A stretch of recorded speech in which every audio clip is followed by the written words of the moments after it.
Hello guys, this is your friend and we are back with a new fanfic. Which is what if Naruto disappeared and was reborn in the DxD world while everyone watched his new life? Part 1. And if you enjoy this fanfic then please press the like button and subscribe to my channel for more fanfic like this. And now let's start the fanfic.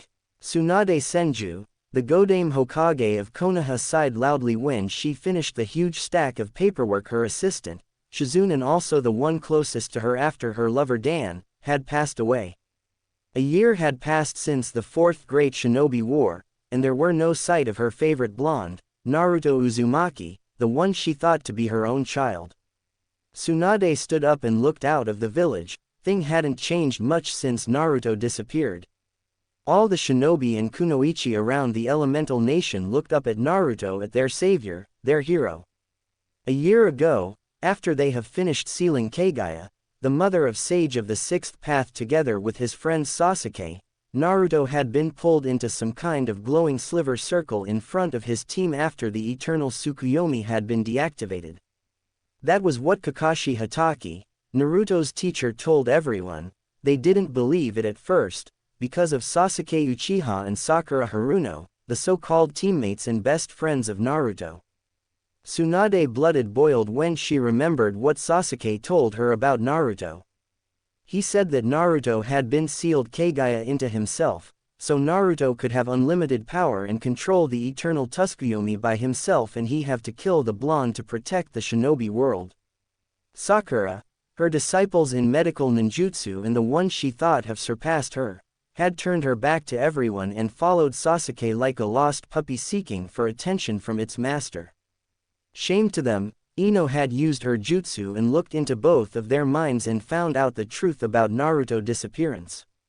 No one believed the two of them since that day, except for the so-called civilian council, the only group in Konoha that always hold grudges toward her favorite blonde.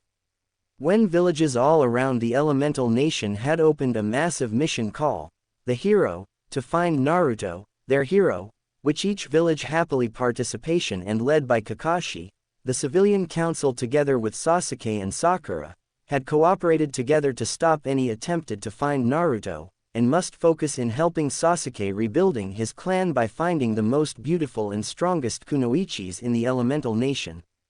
Sasuke had tried to use his Sharingan to force his way to the girl, at least that's what he tried to do. But Sharingan, his pride had disappeared from Sasuke when he tried to use it on the Godime Mizukage. No one knew what happened, but Sasuke didn't have the Sharingan anymore, and that was the best news for all the girls in Elemental Nation. But the bad news is, they couldn't find Naruto anywhere. It was like he had disappeared from this world and couldn't be found anywhere. Tsunade gripped her fist tightly. She hoped Sakura was here so she could beat the daylight out of her just like last time, to release some frustration, but she gasped loudly when Tsunade found herself being engulfed in a blinding red light. "Tsunade-sama!" Shizune screamed out, but suddenly she found herself being engulfed in the same red light just like the Godime Hokage. All around the elemental nation, the same red light began to appear and covered a few ninja from each village. And then, when the light disappeared, the shinobi and kunoichi had disappeared. "Tsunade-sama, Tsunade-sama, please wake up." A familiar voice called out to her. Tsunade slowly opened her eyes and saw the Mizukage's smiling face in front of her. The current cage of Konoha stood up and saw the other cage was standing next to her with a relief smile on their face. She stood up and looked around the place they were in. The place around her looked like the stadium of Konoha, but 10 times bigger and had a lot of chairs around a table. Tsunade looked around to see a lot of familiar faces have the same curious look like her. She could see the Konkuro and Tamari chatting with each other near them. The familiar guards of Mei Terumi also was standing near their Mizukage and talking with each other, Killer B who was standing with his students and of course, raping about the awesomeness of this place. Tsunade also saw her assistant Shizune talking with Naruto's favorite teacher Iruka. She also saw Junin like Anko, Ibiki or Kurenai was standing with each other. All the clan head was also present, even a few citizen was here, especially two of Naruto's favorite person, Tsuki and Ayame. Tsunade looked around and saw Sasuke Uchiha standing with Sakura behind him with his usual face. The two ninjas were completely separated from everyone, mainly because no one wanted to talk or see the two near them. Kakashi was chatting with a Junin from Kumo, but she didn't remember his name. She could also see all the rookie 9 of Konoha was standing around this place. And of course, Guy was shouting everything about youth alongside with his student Rock Lee, while Tenten and Neji were looking at them in disappointed. Wait, Neji, Tsunade gasped and looked around her and saw the 4 previous Hokages and, her eyes beginning to water when she saw Jiraiya and Kushina talking happily with each other, well, except for her granduncle Tobirama was scowling about his brother childishness. Minato was introducing his wife to the first and second Hokage with a happy expression on his face. After everyone had introduced each other to everyone, with the only exception of Jiraiya who happened to receive a hard punch from Tsunade and lost conscious for 30 minutes, but after he woke up he received another punch from Tsunade, and lost conscious again. The Hokages also introduced themselves to the two emos of Konoha while Kushina looked at them in disgusted after she heard what happened to her son. The ones had participant in the 4th Great Shinobi War spent some more time to tell the lost one like Kushina and Neji about what happened in the war and especially Naruto's life for Kushina. To say the Uzumaki girl really proud of her son was an understatement. But she also hated the village for treating her son like a monster at first, but thanked them for helping her son in the world, especially the rookie 9. Kushina and Minato got really worried when they heard about Naruto's disappearance a year ago. Well, the introduced was over, but I'm wondering, does anyone of you know where we are? Minato asked and looked around the stadium.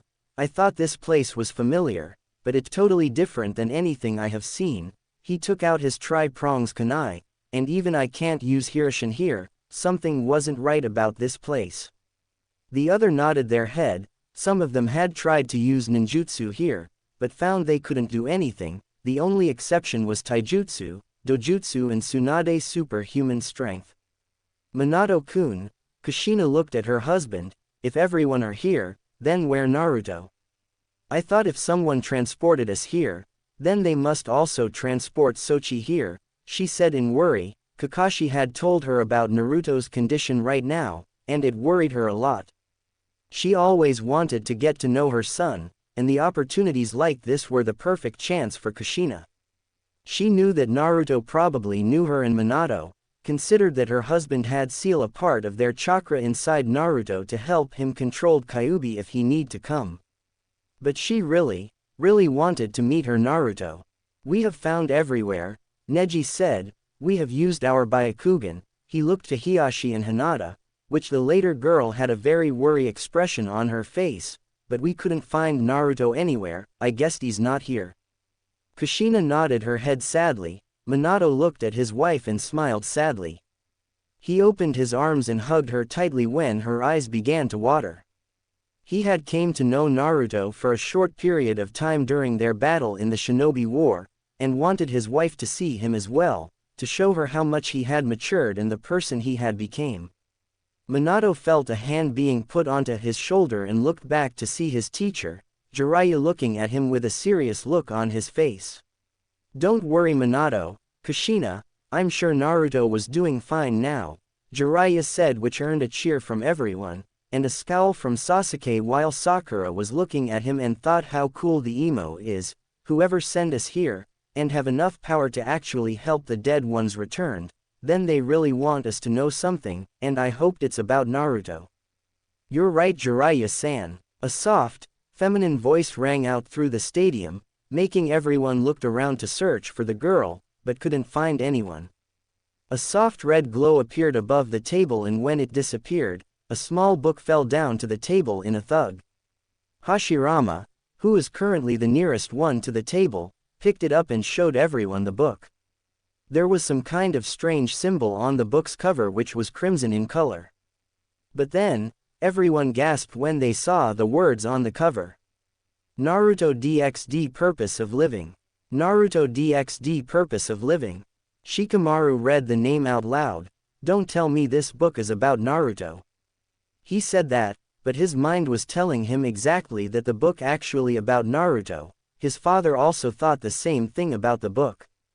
You want to know about the reason why Naruto's disappearance, right? The girl said again, this time with a giggle. Then this book could tell you about what Naruto doing after being pulled into another dimension. Everyone gasped in shock, but found it kind of easy to believe because Kagaya, mother of the sage of the sixth path, also came from in another world after all. This is the story of Naruto in this world, so take turn to read it. And don't worry about time, I had perfectly control it here. The girl said finally and turned quiet. Everyone looked at the book, all of them, except for the two, really wanted to know what Naruto was doing. So, I guess I will start first reading it to everyone first.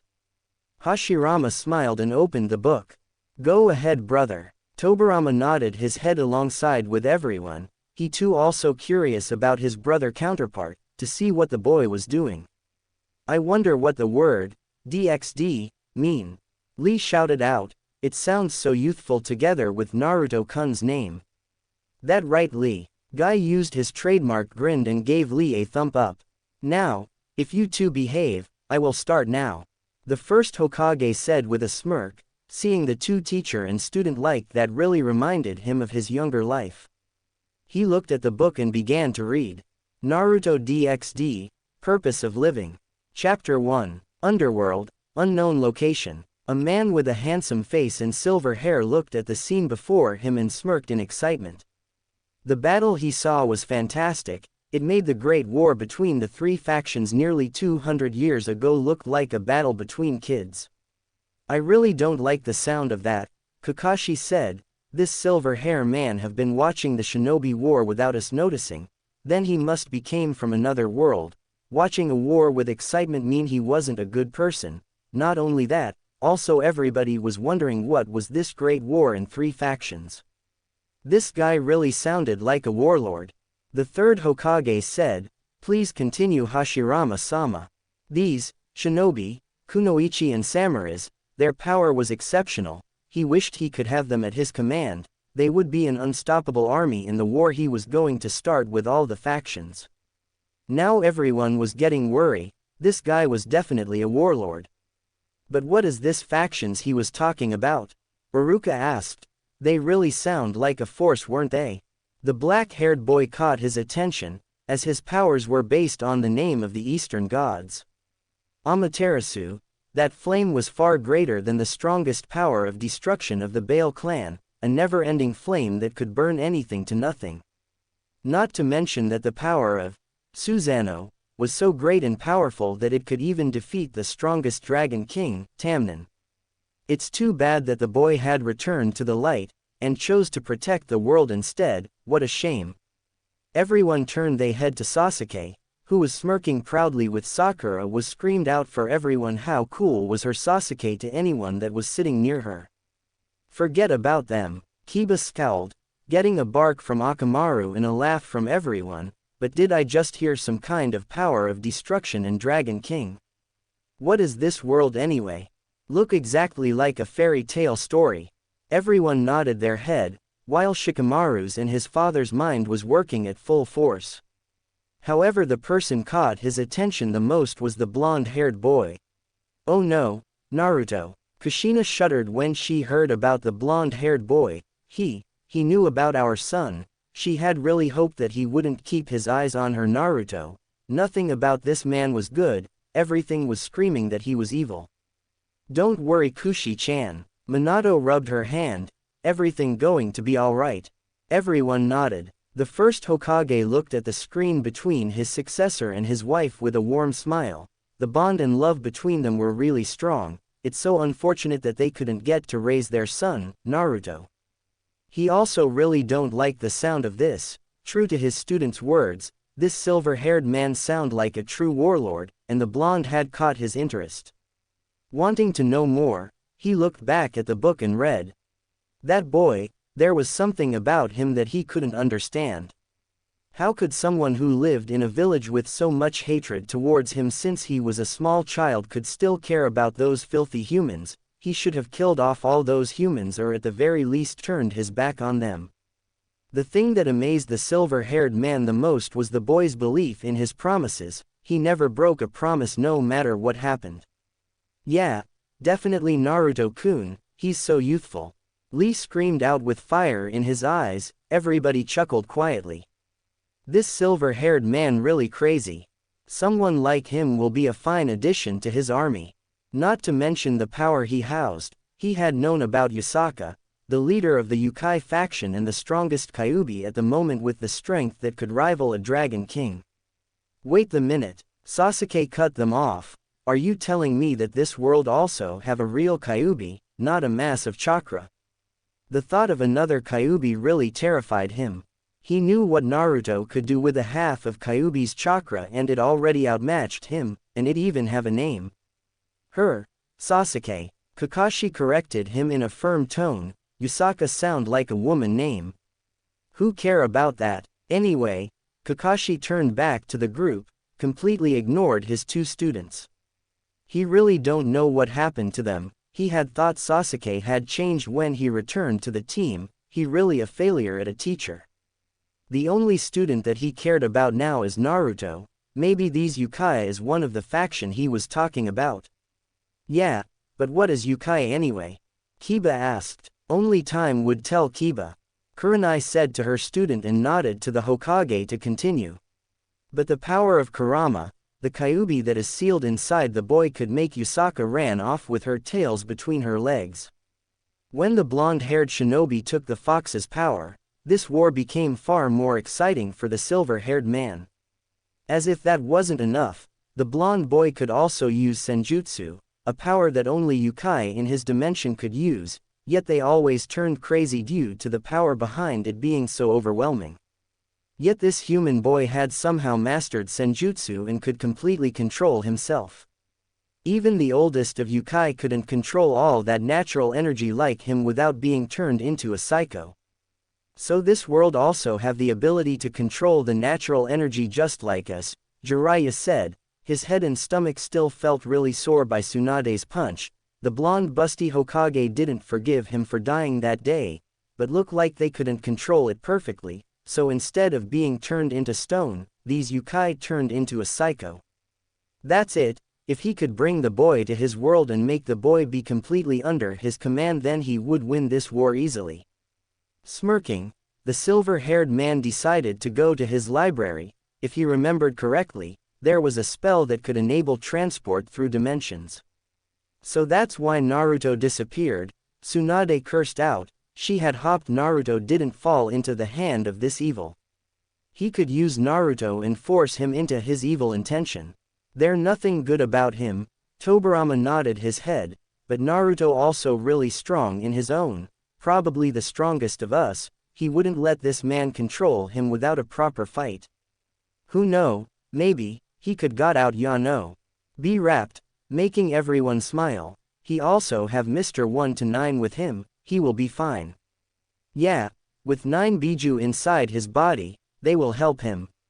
Minato nodded his head at his former enemy. The former Jinchuriki of Hachibi sure know how to lighten the mood for everyone. Please continue, Hashirama-sama. A few days later. Finally, I'm getting sick of this man's mind. Ino swung her and side to side. She hoped with this time skip, they didn't need him to be ranting about his evil mind anymore.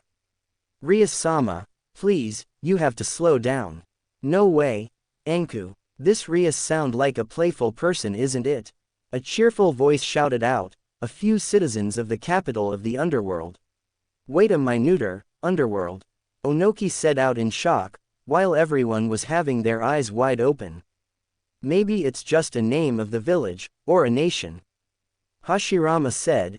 Everyone looked at him and nodded. That was a satisfactory explanation. There were no way that this underworld location was the real hell. Poked their head out of the windows and saw a giant creature at a height of about 2 meters, a body resembling that of a horse or deer, with red scales instead of fur. His face resembled that of a red Asian dragon. A green light appeared above the book and showed everyone what Anku looked like. All the shinobi and kunoichi gasped loudly at the size and appearance of the creature. It was truly incredible that they could see in their lives. Akamaru was barking loudly at the possible threat in front of him. Wow, in all my life I had never seen a creature like this. Minato said, amazed at Anku's appearance. And he was chasing after a cute girl, around 11 or 12 years old with crimson hair and green-blue eyes, who was cheering loudly while sliding through the streets with her roller skates.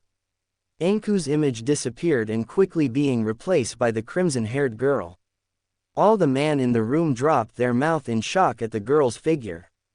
There was no way that this girl could be so beautiful at such a young age, and a figure that could make all the young kunoichi genin drool in jealousy, even though she was only 12 years old. The black-haired Uchiha was currently drooling at her body, until B got too annoyed at his face and decided to slam Samahata onto his head, knocked him out together with Sakura, who annoyed B because she was screaming about killing her beloved. Kami, this girl would be a heartbreaker when she grew up, Kushina gasped, and she also sound like an energetic girl too. Why the book changed the scene to this girl? Don't tell me she is going to be a part of, oh dear, so troublesome. Shikamaru thought and shook his head. Shikaku also thought the same thing about his son. The citizens who were still on the street had to jump out of the way of the girl while the creature apologized to them as he passed by. The citizens smiled at this scene that was a common sight now. Everybody heard that their leader had bought a pair of roller skates for his sister's birthday. The little girl, who was none other than the Princess Rias Gremory, the heiress of the Gremory clan and sister of Searsex Lucifer, one of the 4 leaders of the devil world. And the creature that was chasing after her was Anku, Rias's caretaker and her brother's pawn. Wow, so Rias-sama is a princess, heiress to a great clan, not only that she also have a brother that was the leader of devil. Neji said, while his voice was calm, but he also liked everyone shocked at the girl being a devil. I guess that why she had that body. Jiraiya said with his lecherous face, to seduce man when she grew up and out their soul through there. Don't finish that sentence. Tsunade warned him with a dangerous glare, but he's right, if this girl is a devil like the bedtime story always tell, then she will eat human soul when she grew up. But, this is a devil from a different world, Kushina reasoned. She hoped her Naruto could met this girl. She sound like a cheerful innocent girl with a happy personality. Befriend someone like her could help Naruto a lot. She looked just like a normal, innocent girl, not an evil devil like the story had said about them. It's possible. Minato nodded, but only time would tell. Hashirama nodded and returned to the book. The girl continued cheering out loudly when she slid like a pro through the street of Lilith. Day after day of practice at home while being watched by Anku had annoyed Rias greatly, so here she was, she had found a way to run from her brother's pawn and had a little time for her own. She just wished that her best friend Akino and little Kaneko were with her right now, but they were training at her brother's castle and no matter how much she tried, her parents didn't let them play with her until night time. She understood that her parents just wanted them to be strong to protect her someday, but with an otaku like her, she always dreamed about a knight in shining armor would come to take her one day, just like how the main female character in the latest anime she got from her dad met the main male character. Well, I took back what I had said about this girl. Tsunade smirked while the females giggled and the males roared in laughter, but quickly being shut down by the girl. This girl, while being a devil, was truly an innocent happy girl with an innocent dream just like any human girl. Ah, she's so cute. Kushina happily cooed. Rias slid to an alley and hid there. She waited until Anku passed through her and went out, going straight to the opposite direction until she was finally free. Now she could do whatever she wanted, without Anku or her parents stopping her. But first, she had to hide her identity. Just one look and everybody would know that she was Rias Gremory. It's all because of her hair color, which was too unique and recognizable. Wow, Rias and her family could be very popular among the Devil's Society. Shizune smiled, to be able to recognize just by her crimson hair. So Rias pulled out from her pocket a ribbon she had borrowed from Akino this morning and a cap to put on her head and hide her face. Being a princess and the next heir to a big family was a huge burden. Even though Rias was just 10 years old, she knew how important her responsibility was, but like any children her age, she wanted to have fun, to play with people her age. She always slept with Akino at night and the two talked about girl things. What she needed right now was a friend that played with her and could talk to her normally. Her friends at school always looked up to Rias as a princess, not as a friend like she always wanted. Deep in thought, Rias couldn't see that she was heading straight into a boy who was crossing the street. And the prince came into the scene. Minato said while everyone cheered out loud. They knew exactly the boy crossing the street was Naruto. Quick, quick Hashirama-sama. Kushina and the girl said happily, I want to hear more. Before Rias understood what happened, her head had crashed into his stomach and knocked the two of them to the ground with her on top. How so? Jiraiya giggled pervertly. Groaning out in pain from the impact, Rias lifted her head up and came face to face with the boy she was just crashed into. His eyes were telling her that he was in pain, maybe she had crashed into him a little too hard. Can you get off me?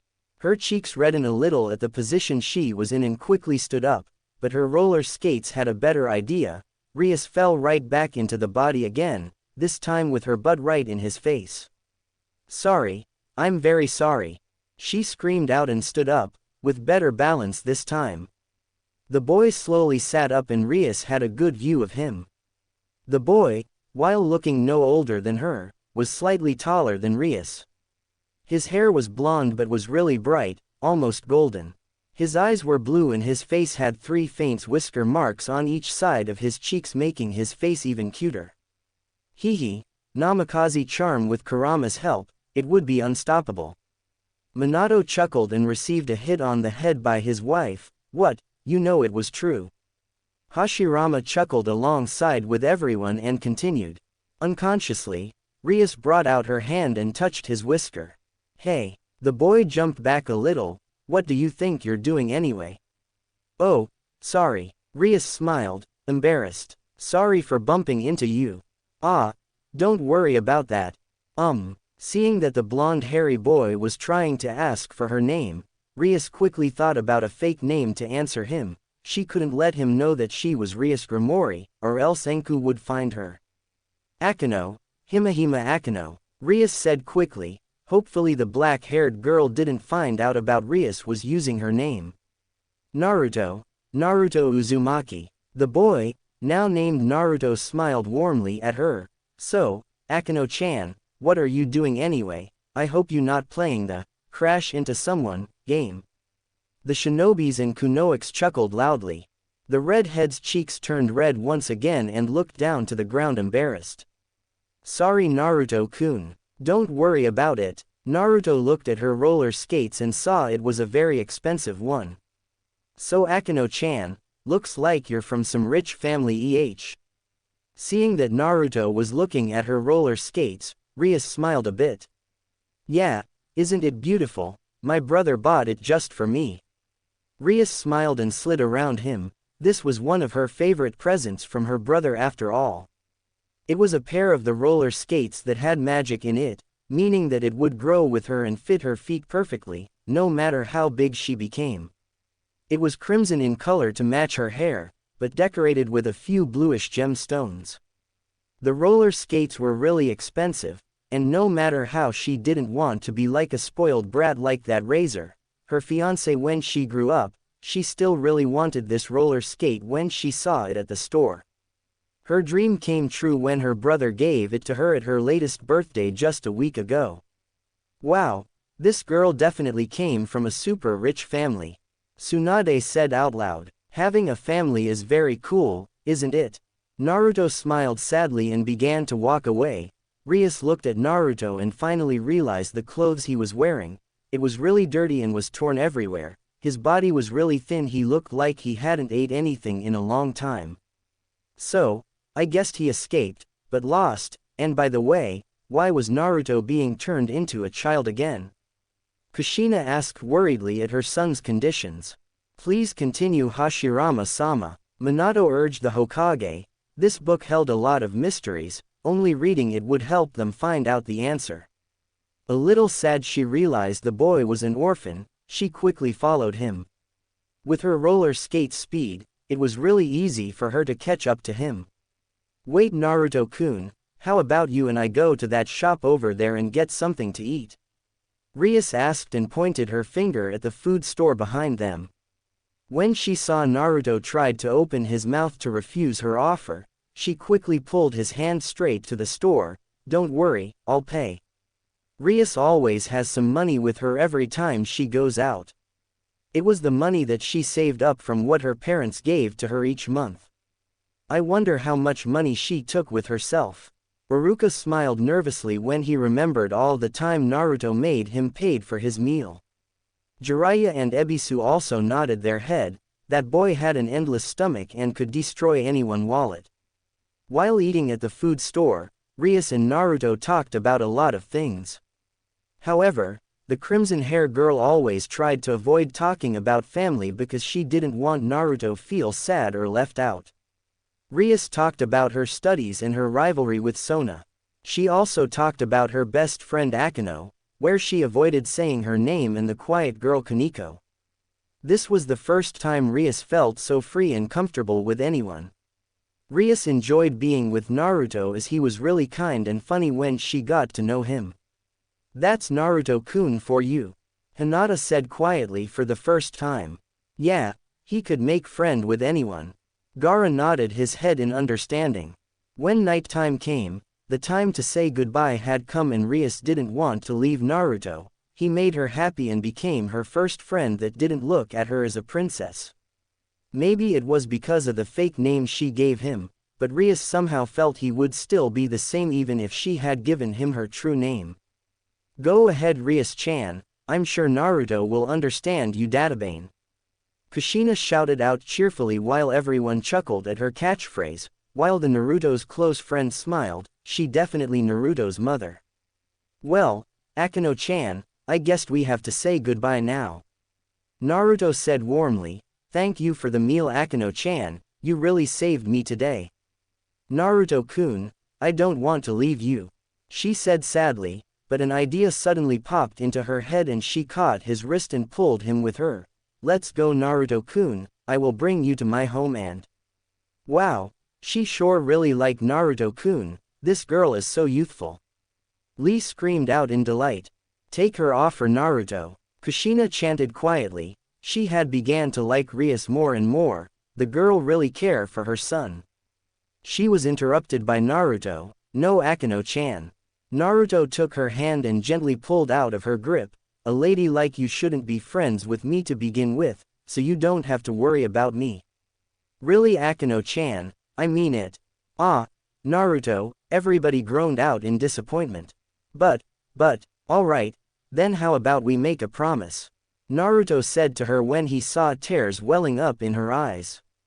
If you have free time, you can come out and play with me again. I will wait for you. If you don't come tomorrow, I will still wait for you. Then we can play with each other again. Promise. Rias wiped the tears out of her eyes and smiled. She brought out her pinky finger and smiled. Promise. Naruto nodded his head and hooked his own pinky finger with her. Ah, the two are so cute. After saying goodbye to Naruto, Rias went straight to her home, and saying that her parents were angry was an understatement. They had scolded her about her disappearing and Enku looked like someone had just come back to life. They forbid her from doing that again and Rias quickly nodded her head, but after her parents were out of sight Rias smiled brightly and returned to her room with a big smile on her face while humming a soft tune. From that day onwards, Rias always found an excuse so that she could get out and play with Naruto. At first, her parents still scolded Rias about disappearing from Enku's sight, but after a week of seeing that their daughter was happier than normal, they brushed it off and let her do whatever she wanted, with the condition that she stays in Lilith. Rias had said that she wanted to stay with her brother longer, and it was summer vacation so Rias didn't have school, so half of her time at the capital was spent playing with Naruto. Naruto, while he wasn't older than her, was still very mature for his age. She guessed it was because living in the street at the young age had made Naruto mature faster than normal. But still, he was just like her, a child, and did what a normal child always does, playing, laughing, crying and asking a lot of questions. Rias and Naruto played every game they could in the park, and ate everything a normal child always wanted. Maybe she was still too young to know it, but she had already begun developing feelings for him. Wow, what can I say? No redhead could refuse Namikaze's charm. Kushina looked at him with evil eyes and then punched him while everyone was laughing loudly at the two. When everyone had calmed down, Hashirama continued, Era, you look very happy, Rias-sama. Akino giggled behind her. While Rias was brushing her hair with a smile on her face, she and Akino always slept with each other, and recently, the heiress of the Gremory family always wanted to go to bed early. She had planned a lot of fun games to play with Naruto tomorrow. It had been 2 months already, and Rias always went out in the morning and returned at lunch, then went out again. There was not a single day Rias stopped trying to make Naruto go to Gremory Castle and be a servant there, or even better, be one of her servants, a member of her peerage. However, no matter how much she tried, Naruto still refused her offer, but that was the only thing she felt sad about. Is it about your crush? Yes. Her queen smirked mischievously, making Rias blushed brightly. Akino always teased Rias about Naruto from the day she told her best friend about him and how she met him, and the fact that she was using the queen's name. Akino, it's not like that. Rias tried to defend herself, but with her best friend's personality, she knew that there was no way she could escape that easily. Well, Rias-sama, I can't wait to meet him someday. Imagine what would happen when he found out who are you. Akino smiled again, and who I am. Something is really wrong with this girl. Tenten said, I don't know if she loved teasing Rias, or she really wants to meet Naruto. This time, she was met with a pillow being thrown straight to her face by a furious Rias. Stop teasing me, Akino, and control yourself. Naruto-kun isn't a toy. While just 12 years old, Akino was very attractive for someone her age. 12 years old, and her breasts were as big as a normal 15-year-old devil. She always felt a little jealousy about her queen, who could draw attention from everyone with just her looks and body alone. You foo-foo-foo, I haven't said anything about him being a toy, you added that part yourself, Rias-sama. Akino giggled, but maybe you're right, I should take him for myself, who knows, maybe he will come to the castle if I could make him fall in love with me. A small light appeared above the book again. This time everyone held their breath when they saw the appearance of Akino, Rias's best friend. Something is really wrong with these girls. Slammed his fist to the table. How can a little girl could be this attractive? This is ridiculous. I agree with you, Reikage-sama. Jiraiya giggled pervertly when he saw Akino. Oh my Naruto, you sure are a lucky bastard. Instantly, a pillow smashed straight into her face, knocking her to the bed, and a furious Rias jumped onto her body and continued to hit her with the pillow in her hand. Not wanting to be left behind, Akino took her own pillow and attacked Rias. The two girls continued to battle each other until they dropped onto the bed in exhaustion. Slowly, Rias began to take off her pajamas. Rias always slept naked when she was a little girl, and it became a bad habit, according to her mother. But then again, Rias couldn't sleep when her clothes were still on her body. Holy shit, Jiraiya roared in excitement. This habit was the best habit I had ever seen from. But being shut down by an angry Tsunade with her fist held high. You know, this girl has to change that habit of hers. Who know what could happen to her if she keeps sleeping like that? Tsunade said to the other, and received a nod from everyone. When she was completely, Rias began to crawl onto the bed and pulled the blanket over her body with Akino and slowly hugged her friend. A trail of blood ran down from Jiraiya's nose as he imagined the two hot girls hugging each other while everyone looked at him in disgust. They knew what he was thinking. The two was still really young and he already thought something like that. Say Akino, Tomorrow I am going to tell Naruto knew my true name, you will be there with me, won't you? So, tomorrow, Akino looked at her king. Do you really want me there too? The real Akino, yeah, I want you to help me, and tomorrow, not matter what it takes, I will bring Naruto with me, and if he refuses again, I will use one of my pieces. Rias said seriously. She didn't want to leave Naruto because he has become someone important to her. So she will do whatever it took to bring him with her. Okay Rias-sama, I promise I will help you, after all, I'm your queen, aren't I? Rias nodded her head at her queen. Tomorrow. Naruto-kun, tomorrow and you will be mine. The two girls quickly drifted into the land of dreams, with the red-haired girl dreaming about a certain blonde-hair boy. Midnight. Lucifer's castle. A lone figure was making his way through the corridors of the castle with a black katana in his hand. His movements were slow, moving without making a sound and passed through the servants of the castle without being seen. He finally made his way to where his mission target was located. Oh no, please don't tell me it's him. Everyone just sat there silent and waited patiently for the Hokage to continue. Slowly and carefully, he opened the room that led to her bedroom.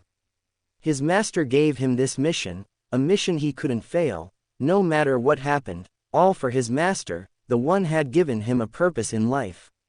No, please don't do it, Kushina chanted quietly. When the door was opened, the figure quickly jumped onto the bed with his katana raised above his head, ready to finish his mission once and for all.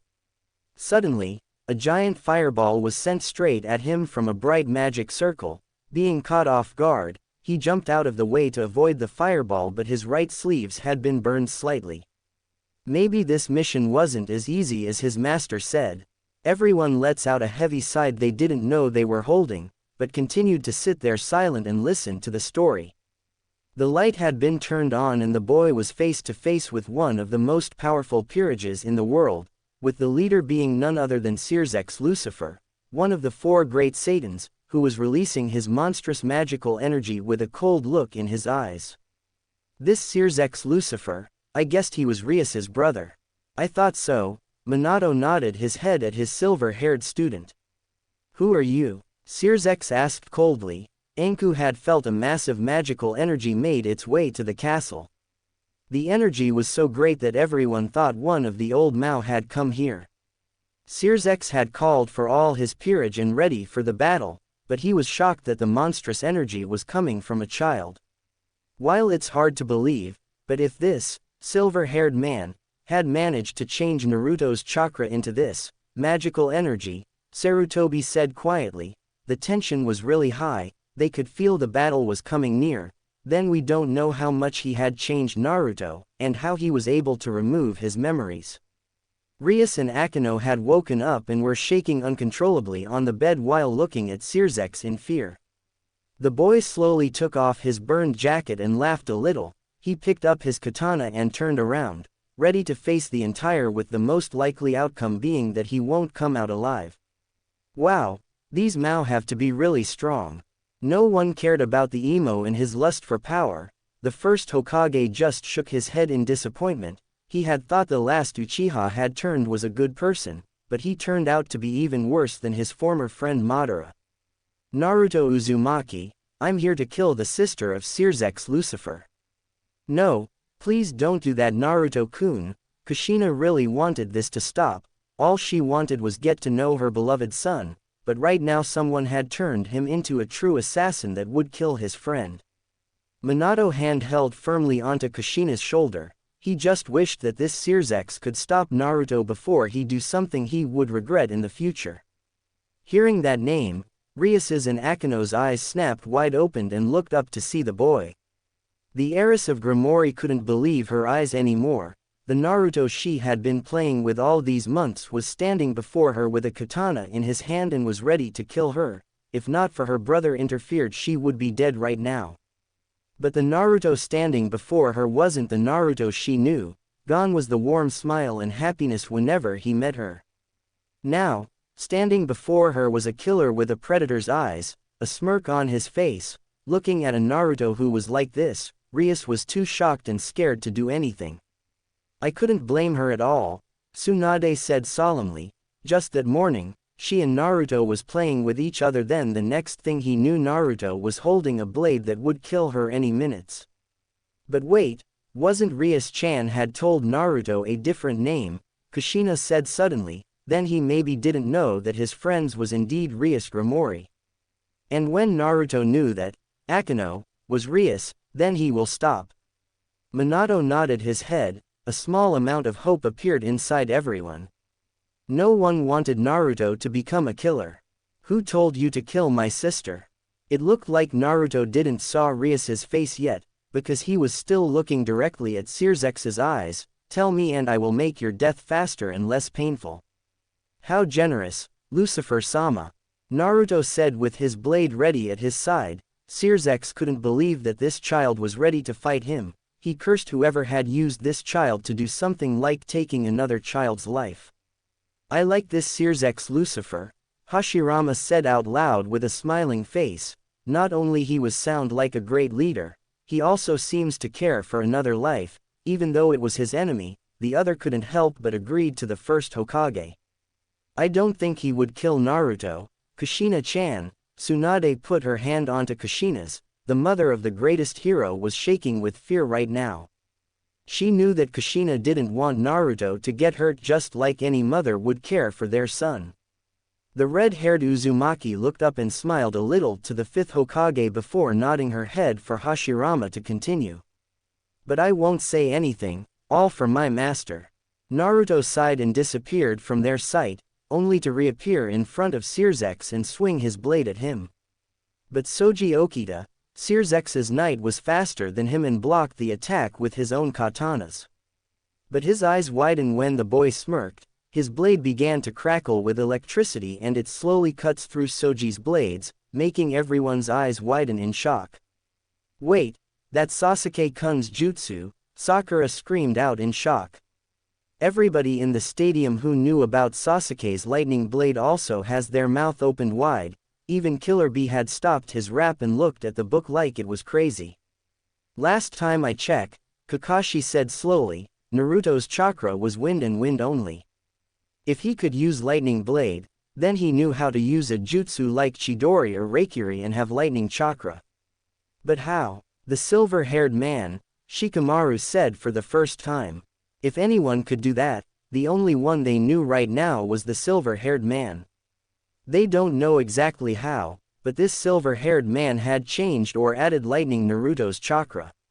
Seeing his friend couldn't handle the boy alone, Beowulf jumped in and sends a powerful kick to the boy's stomach and send him flying straight out of the window to the garden of the castle. The peerage quickly brought out their wings and jumped out of the window while Enku stayed to protect Rias. Searzex's eyes widened when he jumped out of the window. He felt the familiar feeling of senjutsu above him and turned around, only to come face to face with a massive swirling blue energy orb head straight to him and his peerage. Bring out his hand to block the attack. He couldn't believe the force behind it and was slowly being pushed down to the ground with his peerage. Genjutsu. Jiraiya nodded his head. Luckily for him, Bahamut had flown down to the boy and tried to bite him with his massive jaw, but the boy had jumped out of the way first with the orb disappeared, making everyone sigh in relief, but their eyes began to widen again when the boy appeared above Bahamut's head with his hand rose high into the sky. Lightning began to appear in the sky, and when Naruto brought his hand down, a massive bolt of lightning in the form of a Kirin hit straight into Bahamut's body with a massive boom. Now as Kirin, Sasuke cursed out, how could the Dobi copy my jutsus like that? Well, while the situation didn't allow it, I can say he used it way better than you Uchiha. Said with a grumble, making everyone chuckle despite the tension was really high. Yeah, B laughed while rapping. Bahamut's body crashed into the ground hard, sending dirt and earths flew everywhere. Before anyone could scream out his name, Naruto had appeared again before McGregor and sent a powerful punch into his stomach. The force was so strong that it created a powerful shockwave that broke every single window within their 20-foot radius. The Bishop of Searzex fell unconscious to the ground. Graphia quickly cast a powerful ice spell, sending wave after wave of ice spear to Naruto, but the boy was too fast. Smirking, he brought his hand together in front of his face and breathed in deeply. Please don't tell me he was going to use that technique, Kakashi muttered. And after a few seconds, he breathed out a powerful fire in the form of a phoenix, easily melting down the ice. Holy shit, Jiraiya curse out, this kid was like a combination of Sasuke and Naruto. And would have defeated Grafia if not for Beowulf, Surtur and Soji blocking the fire with their bodies. Beowulf, Surtur, Soji. The strongest queen screamed out in horror as tears slowly fell out of her eyes. Grafia quickly created a soft blanket made from snow to support and cool off their fallen body. She followed them to the ground and began to use healing magic to heal them. Wow, the strongest queen, I like her title. Anko said with a little excitement in her voice. Sirzex couldn't believe what he just saw. A kid not older than Rias had taken out all of his peerage without a scratch on his body. There was no way this boy was normal, no child should have this much power at this age. Anger was slowly building up inside Sirzex. Bringing out his hand in front of him, Sirzex created a massive ball of destruction and shot it at Naruto. The massive power connected with the boy's body, creating a powerful shockwave that made a minor earthquake in the underworld. Every single devil woke up from the earthquake, with some of them asking themselves what had just happened. No, everyone screamed out, no one more than Naruto's parents. Hashirama quickly continued and smiled slightly at the next statement. Thinking that the assailant was taken care of, Sirzex decided to go to the ground to check on his peerage. Lucifer-sama, where do you think you're going? Turning his head in shock, Sirzex saw some kind of ribcage covered with a purple flame had formed around Naruto protecting him. He could see that his eyes had slightly changed, but Naruto was too far away to see clearly. Silence and shock, completely silence and shock filled the stadium, especially Sasuke who was gasping in shock. Was that, Minato muttered quietly, what I thought it was? Yes sensei, Kakashi nodded, Sasuke's eternal Mangekyo Sharingan. Now we know why it disappeared, Tsunade said while looking at Sasuke, who was trying not to kill someone. The eyes had come to Naruto. That silver-haired man definitely behind this. Kushina held her breath. I didn't want to think what he'd done to Naruto anymore. This child, he was too strong, there was no way he could hold back now. He had to end this now or else the boy may kill his beloved sister if he was given the chance. Kill him, Sasuke roared out with Sakura, kill him, and returned the Sharingan. Before he could continue, the second Hokage appeared behind them and knocked Sasuke out with his kunai and continued with Sakura. Brother, please continue.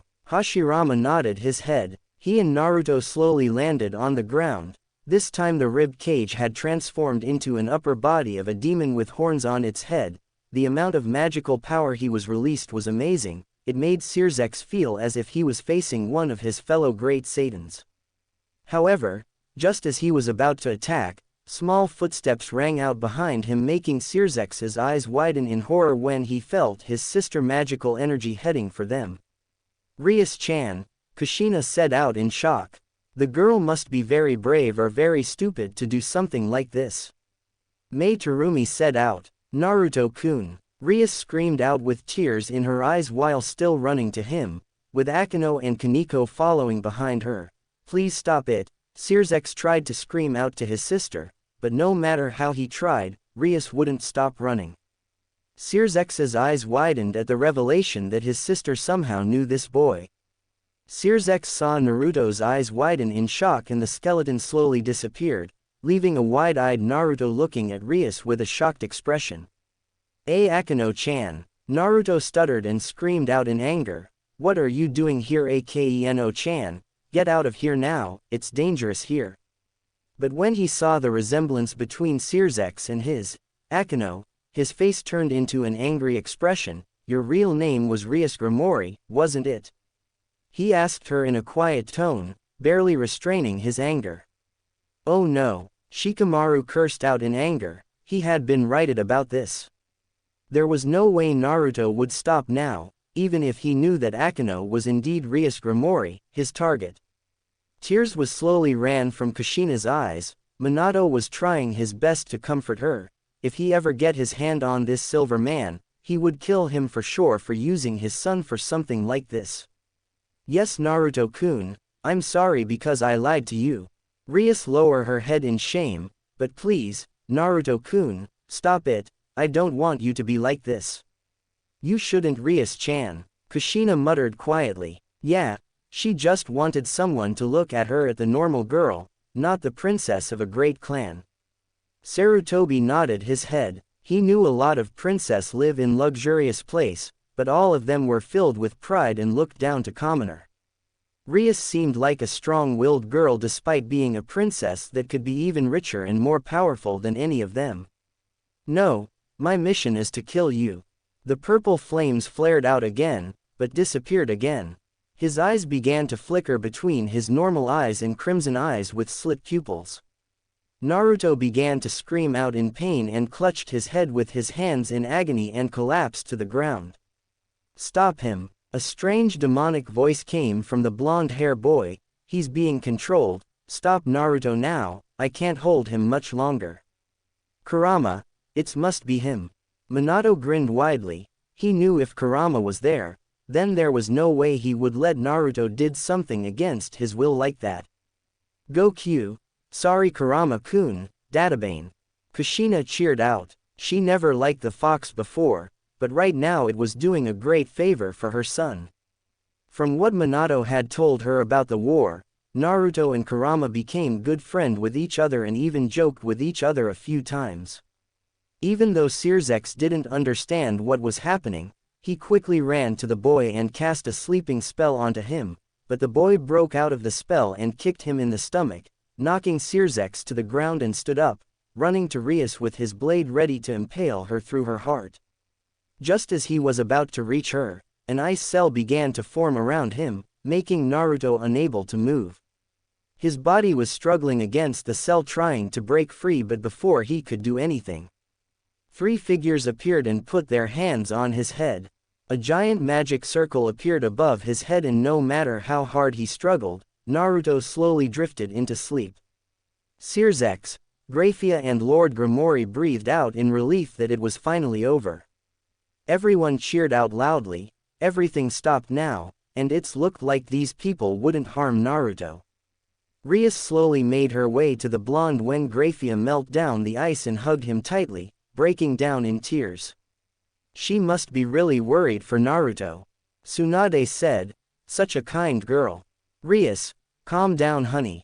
Venilana, her mother tried to comfort her, we should bring this boy inside to rest, I promise we won't hurt him.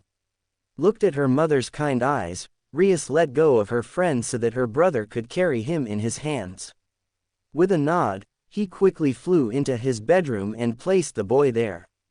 Together, he and Graphia began to search for his memories to destroy the link between him and this master of his, who was controlling Naruto. They didn't have any reason to trust Naruto, but Rias's happiness was the only thing they needed to convince themselves. Hashirama said with excitement and closed the book down. Everyone let out a sigh. So much thing happened in chapter 1, it really put a stress to them seeing their hero did something like that. Everyone had been familiar with a happy-go-lucky Naruto, a Naruto who never gave up and did everything to protect the ones he cared about. Seeing him like that, a true assassin, a true killer shattered his images. So, before we continue, I want to clear a few things out, Tobirama said. We don't know a lot of details about this world, like factions, Mao, the Great War, or even pawns, knight, bishop, queen. Before he could say more, a paper flew out of the book and Tobirama caught it before it could fell to the ground. He looked at it for a moment and began to read out for everyone. In this world, there are some forces which were called factions. Thousands of years ago, there were the three factions. Unlike other supernatural groups, Norse gods, Hindu gods, Greco-Roman gods, etc., which were apparently more or less independent of each other, these three were all interconnected. Together, The three factions spawned the Judeo-Christian religion, and became part of the Bible. The three factions of angels, devils, and fallen angels warred against one another under the leaderships of the biblical God, the four great Maus, and the fallen angel organization, Gremory, led by Azazel, in a conflict which came to be known as the Great War. After the deaths of the biblical God and the four great Maus, the Great War finally ended, but it left the three factions in a state of conflict. However, due to a state of extreme exhaustion after the Great War and with all three factions losing their main forces, neither of the three sides wanted to continue battling. So while there was no peace between the factions, outright battles did not occur either. Also, there is some other factions like Yukai factions, heroes factions. Wow, this world has a lot of thing to take in. Onoki nodded his head, and it's look like Naruto now at Devil's side.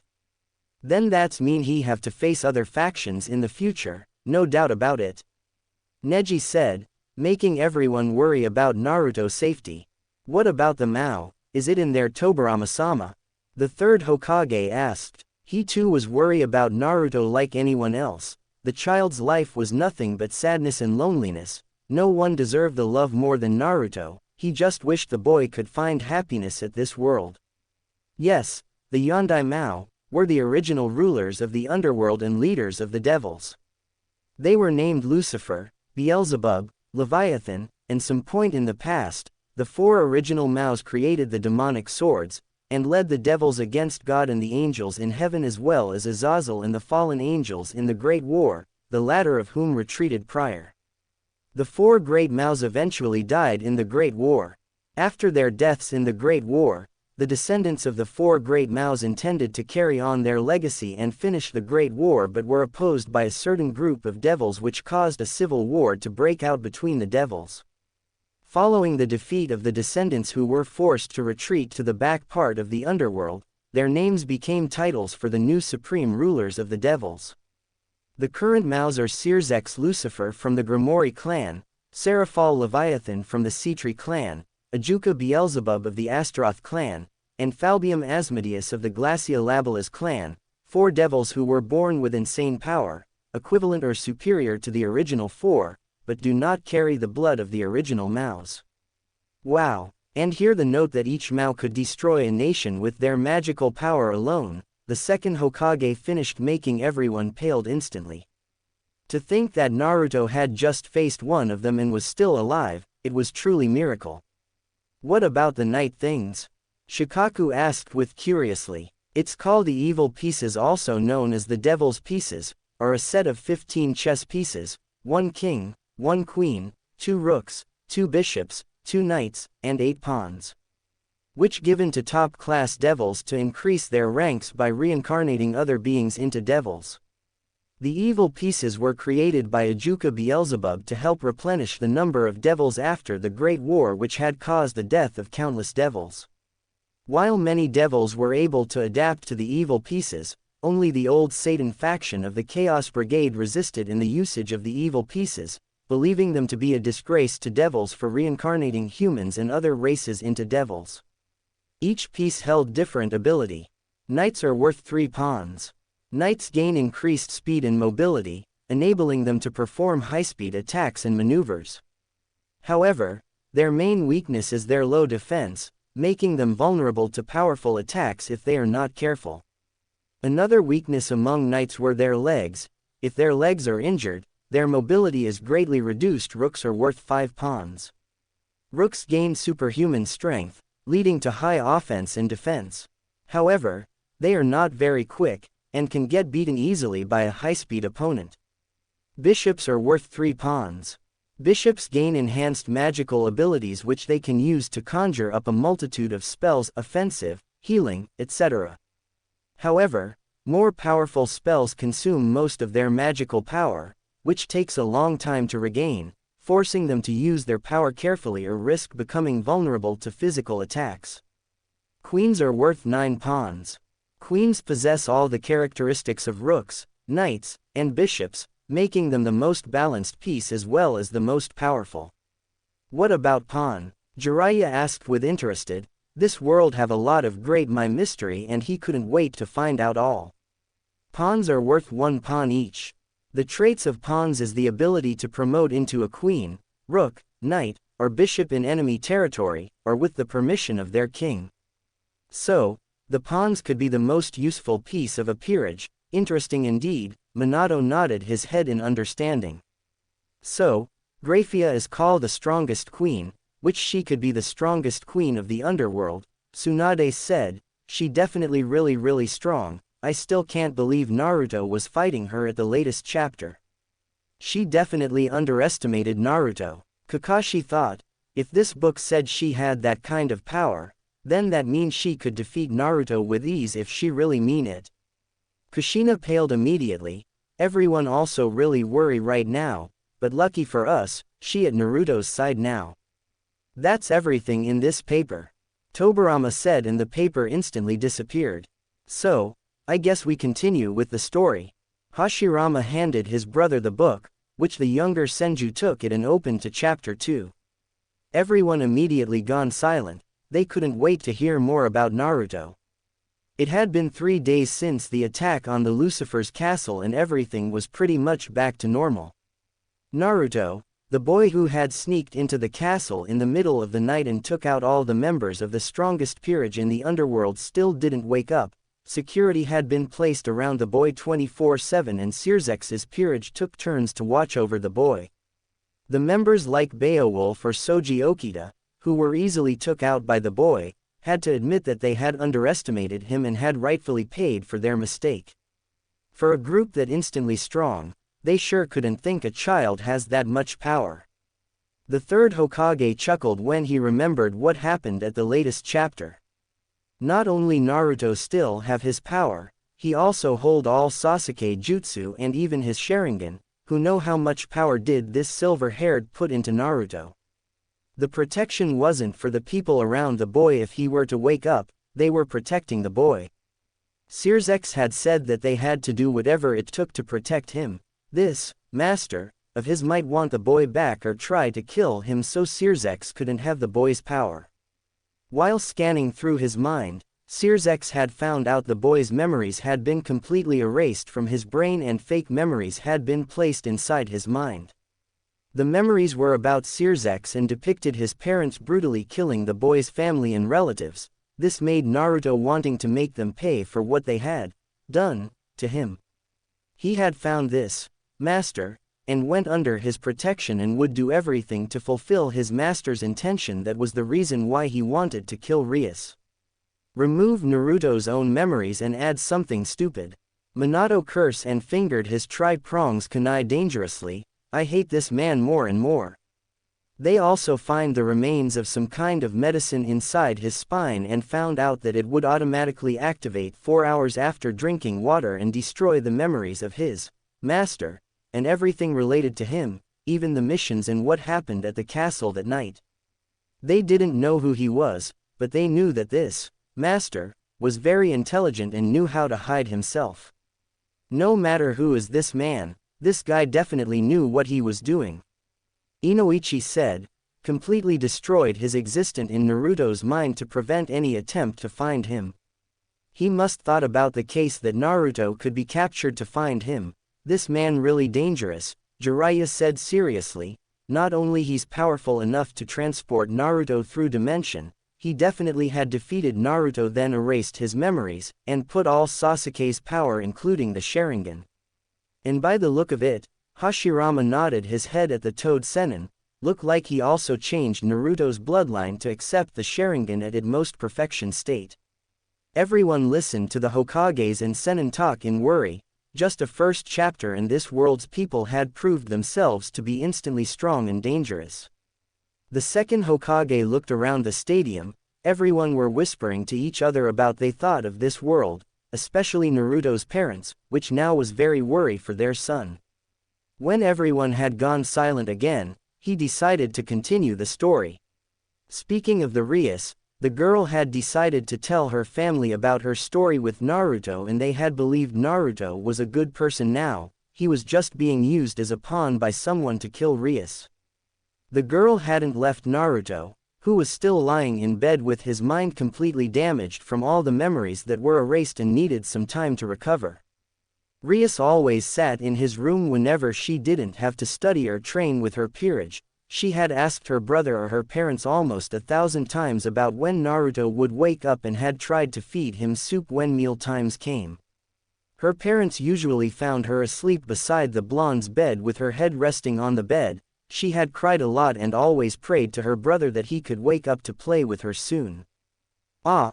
All the female in the stadium giggled in excitement at the girl caring side for Naruto. The men in the room groaned, they never the one for romantic, but also like it nonetheless. Rias seemed like a person who cared deeply for Naruto, and that was enough for them.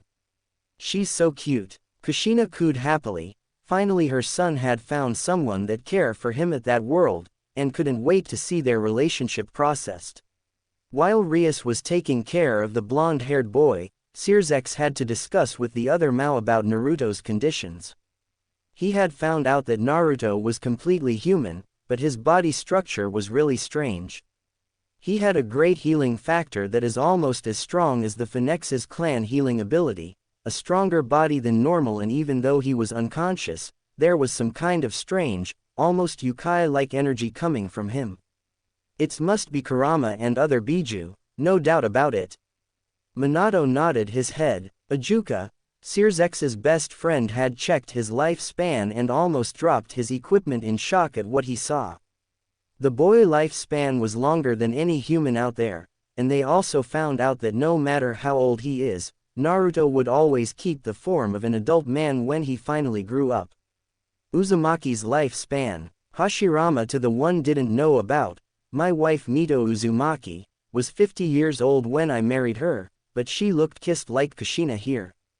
Uzumaki's lifespan was really long because of their massive stamina and chakra they hold. Naruto's great power couldn't be denied, and as strong as he is, they couldn't let his power fall into the wrong hands, so everyone had decided that Sirzex should watch over the boy, which Sirzex accepted with a smile, considering that his sister was really loved the blonde, almost as much as a girl would feel for her boyfriend. Everyone smiled. And then, after a week in a coma, Naruto finally woke up. Yes, Naruto's friend cheered out loudly, especially Lee and Killer Bee, which the later was creating a few songs about Naruto and raping to anyone wanted to hear, or sitting near him. It was a nice morning when Grafia came to the bedroom to check on him, while Soji and Beowulf stood outside of the door waiting for her and helped Grafia if she needed them. Grafia looked at the boy who was lying on the bed with a frown. She still couldn't believe that this boy could melt down her ice spear by a power that could make him breath out fire like a dragon. She could understand how the power behind that flame could take out 3 of the strongest devils in the underworld. She had felt the power of Senjutsu behind that attack, and she knew how dangerous and powerful a spell could be with help with natural energy. While the strongest queen admitted that she had underestimated Naruto, she still thought what could have happened if she didn't look down on him. Her hands would be stained with the blood of an innocent child, and she would never forgive herself after that. Good, Hashirama nodded. I think let Naruto into these people's hand would be the best. Don't worry Kushina-chan, Naruto will be fine with them. Minato smiled to his wife, who nodded her head and smiled back. Yufufu, I wonder what this Grafia looked like. Jiraiya smirked in an extremely pervert way, making everyone sigh in disappointed at him. I mean, we have seen a female child devil look like, what about an adult one? I bet her extremely hot. Before Tsunade could punch Jiraiya to unconscious again, a small light appeared above the book, making everyone turn their heads at it. Holy! Jiraiya cursed out with blood flowing down his nose while the males around him just gasped like a fish with a blushing face. The kunoichi was looking at Grafia image in jealousy. Grafia is a beautiful woman appearing to be in her early 20s, with silver hair and matching eyes. Her hair, which flows all the way down to her back, features a long braid on each side with small blue bows at the ends, while the rest is let down, ending in twin braids. She is seen wearing some kind of blue and white outfit with long sleeves that hugged her upper body nicely, showing of the curves of her chest and her hips nicely. she also wearing white headband over her head, with red lipstick as a cosmetic accessory. An extremely beautiful, attractive and sexy queen, there no other words could describe Grafia. I will tell you, Tsunade-sensei, Kushina said to her teacher, there definitely something wrong with these people, there no way the females could be this beautiful and attractive. Well, they are devils after all, Tsunade said flatly and looked at the dreaming form of Jiraiya. Tobirama just shook his head, his grandniece was right, after all, these people was devil. He quickly cleared his throat to gain everyone's attention and returned to the book when everyone was silent. Suddenly, just as when Grafia had finished changing the clothes for Naruto, the boy began to groan quietly, his body started to stir and his eyes were opening and closing rapidly due to the brightness of the light coming from the windows. Grafia rushed out the doors and quickly turned to Soji, who had the fastest speed among the three of them. Soji-san, please go find Sirzex-sama, tell him that Naruto has woken up. Soji's eyes widened in surprise but quickly nodded his head with a smile. Before he could go to Sirzex's office, Grafia stopped him again, and remember not to tell Rias-sama about it, she will rush into this room the moment she knows Naruto has woken up, and she will disturb Sirzex-sama. Ah, I want to see Rias-chan more. Soji's nodded again with a smile and by using his great speed, Soji instantly disappeared in a gust of wind. So, this night guy was like Guy and Lee. Tenten looked at her teammate and sensei. To disappeared with speed alone as youthful, Guy screamed out with his favorite student. Yosh, the boy had woken up. Beowulf punched his palm with excitement in his voice, now I will have a rematch, ouch. Oni-san, I was just kidding. Beowulf screamed out in pain when the strongest queen stomped right on his foot with enough force to crack some bones inside him. Shaking her head in disappointment, Grafia quickly returned to the room. The shinobi instantly paled while the kunoichi smirked.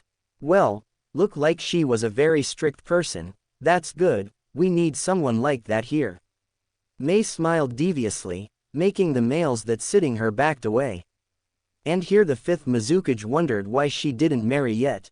When she got back to the room, she saw the boy has completely woken up and was looking around with curiosity in his eyes. His blue eyes then landed on her and Grafia smiled a little, the boy's eyes showed nothing but kindness and worry inside them. It was so different than the cold eyes that night. Of course he is. Minato smiled. No matter what happened, even when Naruto was facing his enemies, he rarely looked at his enemy in hatred. Hello, Naruto tried to find a proper word to call the beautiful lady wearing maid outfit before him but felt that his mind was too fuzzy to think right now. The last thing Naruto remembered was playing with Akeno. As usual, he could feel some gash between his memories, but couldn't remember what it is no matter how much he tried. The next thing he knew, he had woken up on a soft bed, unlike the hard ground he was used to. Looking around, Naruto's eyes widened when he saw that he was in some fancy, expensive-looking place filled with so many things he couldn't believe he would see up close before. My name is Grafia Lucifuge, I'm the head maid of the Gremory clan, also the personal maid of Sirzex Lucifer-sama. Grafia lowered her head a little to greet Naruto, it's a pleasure to meet you Naruto Uzumaki. This woman is a maid. Pervert thought beginning to appear in Jiraiya's mind. Oh my god, that Sirzex was so lucky. I hardly think someone like Sirzex-san will do that Jiraiya. Tsunade cracked her knuckles, someone need to put Jiraiya in his place, and stop those pervert thought of him. Naruto instantly gasped in surprise, if this was the personal maid of Sirzex Lucifer, then that's mean he was in the Lucifer castle. But, how do you know my name Grafia-san? Naruto asked nervously. Apparently she knew something about him. It's not every day a normal orphan like him from the capital Lilith could sleep in a castle like this and in the Lucifer's castle at that. All your questions will be answered in due time, Naruto-san. Grafia nodded her head with a small smile on her face. Suddenly, the door opened and a handsome and young man in his early 20s with shoulder-length crimson red hair and blue-green eyes walked in. even if the man's face showed nothing but kindness and a playful smile on his face, Naruto could also feel monstrous magical energy coming from inside him. This was the first time Naruto had ever seen the crimson red of the underworld, the leader of the four great Maos, Seersex Lucifer. The strange thing was that the curves of his face, the shade of his crimson hair, his blue-green eyes and even the hairstyle, reminds him of her. He looks exactly a male, older version of Akeno, thought Naruto. Oh, if he's an older and male version of Rias, then I guess he must extremely handsome then. May smiled slightly when the image of Seersex appeared in front of everyone. True to her words, Seersex was a handsome man with the face that resembles a lot of his sister. Even the male population. Shikamaru muttered, this is so troublesome. Naruto began to think about Seersex. He had heard that he didn't have a child yet, which mean, Akeno, was a relative of Seersex. And he knew only one relative that could look exactly like the Mao, which was his sister, the princess of the Gremory clan. The Himahima Akeno he had always played with was Rias Gremory. Now, you're in deep trouble Naruto-kun. Kushina giggled, which was followed by all the kunoichi. The man just groaned out at their antics. Shit, I'm in deep trouble. Naruto cursed out in his mind. He always knew his friend was rich, but being a member of the Gremory clan, which means she was one of the richest girls in the underworld and could be the most powerful princess in the underworld by her family lineage alone. How didn't he realize this before? How many devils had that crimson hair and the money that could buy everything she wanted with just a part of her saved up money? Wow, this girl must be really, really rich. Jiraiya smiles slyly. She has the look, the body and the family and a super lineage. I'm so envy of Naruto right now. Almost all the males nodded their head. The other who already have a wife, or have some sense in their mind, or the kunoichi just looked at them in disappointed. Sure, Rias could be beautiful and attractive at a young age, but she's still a child. Seeing the blonde-haired boy hugged his head and shaking, Seersex chuckled a little. He couldn't believe that this boy had wiped out his peerage and nearly made him use his real form to fight with him. That alone had speak volumes about the boy's power and what could he do in the future if he had proper training. Seersex coughed in his hand to draw the boy's attention to him. Gremory took out a chair using her magic and put it beside the bed for her master. Seersex thanked her and sat down in the chair with Gremory standing behind him. Good morning Naruto-kun, feeling well? He asked kindly. Seersex didn't want Naruto feel overwhelmed or anything. The boy had just suffered brain damage and his mind clearly hadn't completely healed after all. Ah yes Seersex-sama, thank you for taking care of me. Naruto nodded his head and smiled nervously. It's not every day that he could talk with the great Seersex Lucifer, but sir, could I ask you something? After receiving a nod from Seersex he proceeded, why am I here? I mean, what happened to me that I'm in here? Good Naruto-kun. Kushina smiled. Her son was talking with Seersex with manners. This was the first thing she wanted about him. First, Naruto-kun, you just need to call me Seersex or Seersex-san, it's fine with me. Naruto smiled with a nod, and to answer your question, we had found you unconscious and suffering from a great deal of brain damage. You have lost a lot of your memories about your past life and you just remembered a few recent events, with my sister in it actually. Seersex chuckled again seeing the boy blushed and embarrassed. The story he just told Naruto wasn't a lie but not the truth either. Everyone knew about that event, including Rias, and they had decided that Naruto shouldn't know about what he did to everyone, especially Rias that night. If he knew about that, Naruto might never forgive himself for nearly killing his best friend. The fake memories had been erased from his mind by that strange medicine, so they couldn't let Naruto find out the truth about everything. They couldn't think of what could happen if he found out.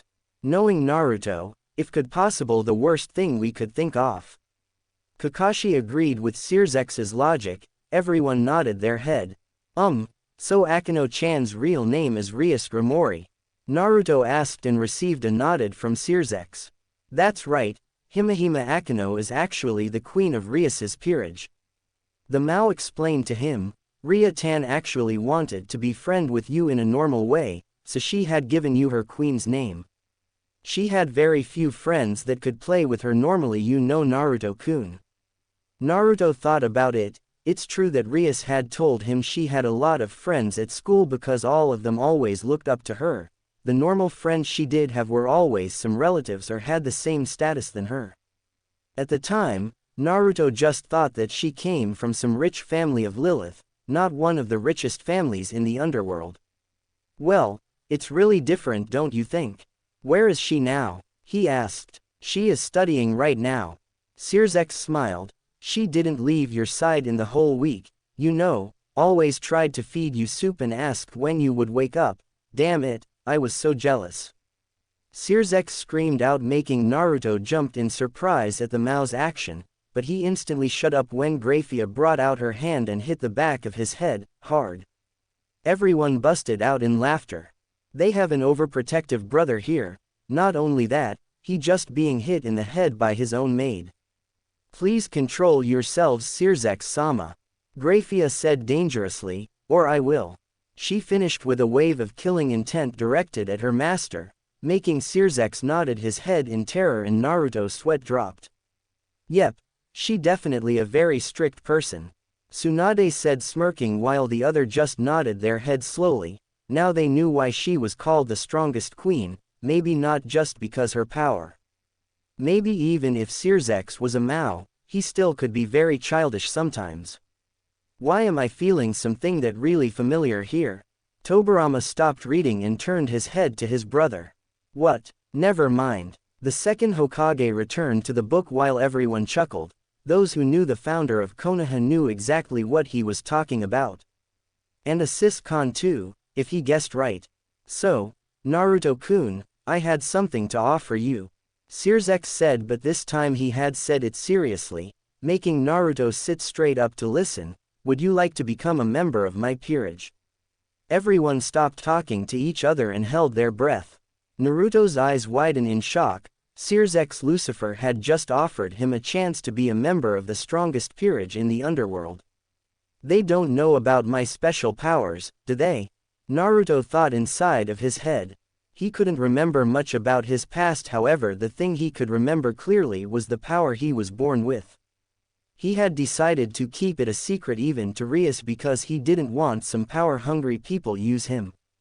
He knew a few lower-class devils like him were born with great power, until one of the high-class ones came and take them for their personal use. Naruto didn't want that to happen to himself, so that was the reason he decided to hide his powers. Now I felt the true devils here. Jiraiya said out, but this time very serious. But then again, the Gremory clan was renowned for being devils with extraordinary affection. As such, they do not discriminate themselves from their servants and treated them like they were their own family. So the devils of the underworld always wanted to serve at the Gremory clan, willingly. I like this clan, look like they are all good people. And he was like that too. Naruto wanted to work with the Gremory clan or at Lucifer's castle and always wanted to use his gift to help and serve good people. So the offer wasn't bad at all. Sirzex offering Naruto a chance to be a member of his peerage meant that he could protect Naruto better. Sirzex's pieces were really popular among the devils because of how powerful they were, so if Naruto joined his peerage, people won't feel suspicion about his powers. Maybe other devils would believe that Naruto was a devil, but inside he was a completely normal human and without a sacred gear. This meant that having that much power could cause huge problems later on. After 5 minutes in thought, Naruto made up his mind. Sirzex-san, will I see Rias-chan again, after becoming your servant? Naruto asked. Definitely. Kushina and Minato said out at the same time. Don't worry, Naruto-kun, Ria-tan always found some way to come visit me in the past. Then he smiled mysteriously, and now with you here, I guess I can meet my sister 24/7. Then I accept, Sirzex-san. Naruto nodded his head and smiled when Sirzex brought out his pieces. Rias had finished her studies with her personal tutor, was ready to come visit Naruto again, with Akino and Kaneko following behind her. And the princess is back. Everyone cheered out in excitement. Naruto's condition hadn't gotten better at all in the previous week. She had hoped that he would wake up soon, so she could tell him the truth about her. She and Akino still felt slightly scared after that night, when Naruto stomped into her room and was ready to kill her with his own hands, but after she found out he was manipulated by some evil master, Rias was really relieved that Naruto was still the same person she had laughed and played with. Despite everything the adults said about how they would take care of him, Rias still tried to come to his room whenever she had free time or didn't have to study or handle personal activities. Rias had tried to feed him the soup she learned from her mother, and usually fell asleep there until Grafia or her mother took Rias to her room. But no matter what happened, Rias always tried to visit him. "Ah, this girl is so cute," Kushina cooed with the girl. "Damn, I think we should think about our grandchildren names soon." Minato scratched his chin. Like I said, no redhead could ignore Namikaze charm. Akino had teased her about Naruto every chance she got. Her sadistic nature never left Rias alone when she was with Naruto or spaced out remembering about him. "Man, Naruto sure is a lucky bastard." When Kiba finished that sentence, his sister Hana immediately hit him across the back of his head. "What, it's true." What worried Rias the most was that Akino found Naruto really cute and definitely wanted to get to know him when Naruto woke up. To make matters worse was that Naruto would want to know the real Himehime Akino. Well, I guess so, there's something really wrong with this girl's personality. Kaneko on the other hand began to act strangely after feeling the power of Naruto. She said something about the power of Senjutsu. She had seen Kaneko sneak into Naruto's room before and just sat there with her eyes closed. But the strangest thing was that the little Nekomata brought out her cat ears and tail whenever she was around Naruto. Nekomata, cat ears and tail, which mean this girl was a yokai that turned into a devil.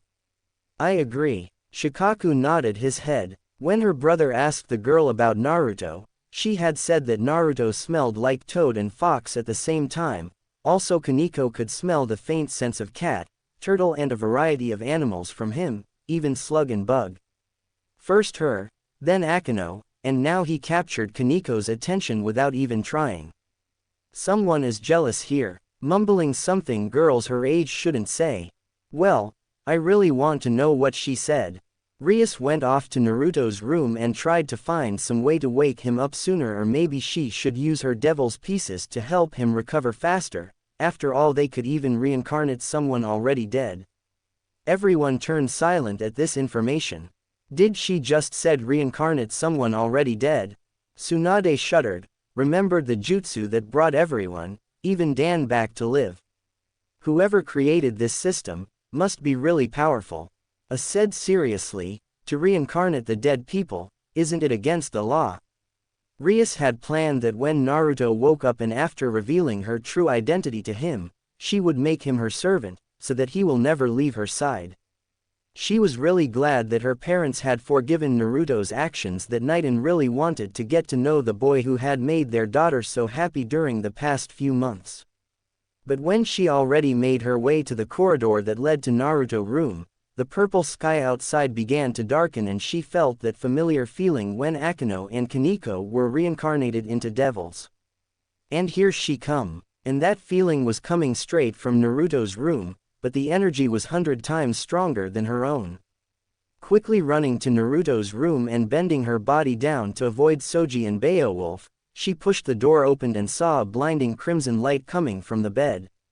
Once her eyes got used to the light, she saw her brother and Grafia were standing beside Naruto, who was lying on the bed with 5 evil's pieces hovering above him. She tried to scream out for her brother to stop, only for the evil pieces to fly into Naruto's chest and disappear inside him and finally turn him into a devil in Searzex's peerage.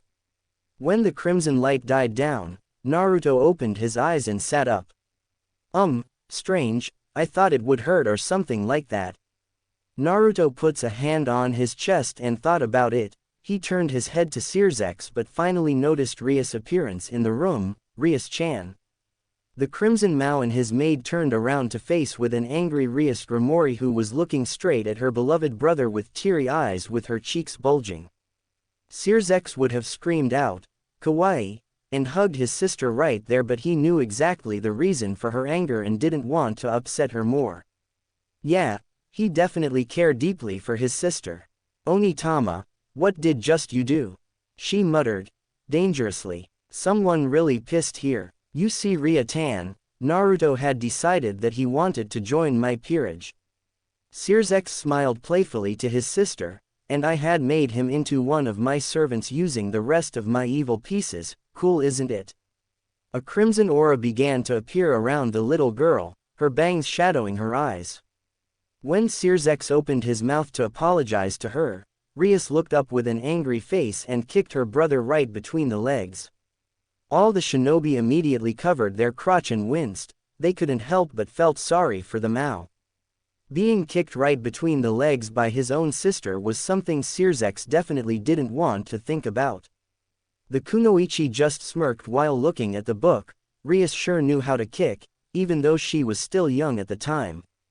"Die, Onibaka." Naruto couldn't help but cross his legs and winced at the devastating attack he witnessed just now and looked at Searsex, who was writhing in agony on the floor with pity. "We pity you too." After a lot of tears of both pain and sadness from the brother, Gremory finally pulled her master out of the room and gave the two children some space. Rias just sat in the chair and looked at Naruto like he had betrayed her or something. "Ah, so cute." Decided to break the silence, Naruto asked her the question he always wants to ask. "So, you're Rias Gremory?" Naruto asked carefully, as he didn't want to anger her more or something. Rias looked at Naruto with a surprised face, then looked away with shame-filled eyes. She knew that lying to your friend, especially Naruto who had become an important person to her, was bad, really bad. She tried to find the right words to answer him. After all, she just wanted to make friend with Naruto, a normal friend, with whom she could just be a child with. This girl was innocent. Sarutobi nodded his head. "I hardly saw any princess like that at our world anymore." A perfect girl for Naruto, Ino grinned together with Tenten. But she felt Naruto's hand on her head and she looked up to see the smiling face of Naruto. "Don't worry, Rias-chan, no matter who you are, you will always be my first friend," Naruto said, then grinned, making Rias's eyes lighten up, her cheeks redden, and the princess finally broke into a smile. "If we're friends, just call me Rias-chan like you used to, even in public, okay?" Rias said to Naruto when he took his hand from her head. Naruto looked at her curiously. After all, he just a servant of her brother and she is the princess, the next heiress of a big clan. He didn't know if calling her like that in public is okay now, considering that he had knows about her status now. But if she wanted it, then he will do as her command. "Okay, Rias-chan." Naruto and Rias talked about a lot of things till afternoon, when Naruto finally could get out of the bed, followed Rias through the corridors of the Lucifer's castle and finally made their way to the main dining room. Rias stepped in first. Naruto took a deep breath and followed behind her. Looking around the main dining room, he saw a lot of maids and servants were being ordered by Gremory and running past him to set up the food on the table for the Gremory family. Rias had been ordered from her family to bring Naruto here with her, so he would eat dinner with the rest of her family. He could see that the man sitting at the head table with a warm smile watching him carefully was Rias's father, Lord Gremory, and the woman sat there beside him were Rias's mother, who looked like an older version of Rias with the exception of her shorter hair. Both of them were looking directly at Naruto, making him feel slightly nervous and self-conscious. It was like meeting her parents before the marriage, wasn't it? Minato and the other roared out in laughter. "Man, I felt sorry for my son." And then there were the two girls that sat near Rias. One of them was around the same age as Rias with very long black hair and violet eyes. Her hair being tied in a long ponytail, reaching all the way down to her legs with two strands sticking out from the top and sloping backwards with a blue ribbon keeping it in place. Her face was really cute yet a lot mature than Rias thanks to her ponytail. The most noticeable of her appearance was her asset, which was a little bigger than a normal girl her age should have. The girl looked at him with a smile on her face and winked at him when she saw his eyes landing on her. And here another girl interesting in Naruto, why do I felt there will be more of them? Kiba muttered, even thought it was just a statement, everyone couldn't help but agreed with him. The next girl was a really cute little girl around 10 years of age with white hair and hazel eyes. At the front, her hair has 2 long bangs going past her shoulders and several loose bangs hanging over her forehead, while the back has a short bob cut. The girl was looking at him with a blank expression on her face, making it kind of hard to tell what she was thinking in her head at the moment. But Naruto felt the energy coming from her very familiar. Kaneko-chan definitely have the natural energy stored inside her. Jiraiya explained to everyone. Ah, Naruto-kun, Sirzex said from behind him when he stepped inside the room. Naruto turned his head to see the Crimson Lucifer smiling at him and kindly said, "Now, follow me, you will sit next to me Naruto-kun." Naruto quickly followed Sirzex to the table and sat down next to him. His seat was opposite to the white-haired girl, who still didn't take her eyes away from him, but then again, except for Grafia and the servants, everybody in this room were looking at him with curiosity. But he could see it wasn't just curiosity in the gaze from the black-haired girl's eyes. "I think I know what more inside of those eyes," Mei said with a smile. With a personality like that, she definitely wore a lustful look.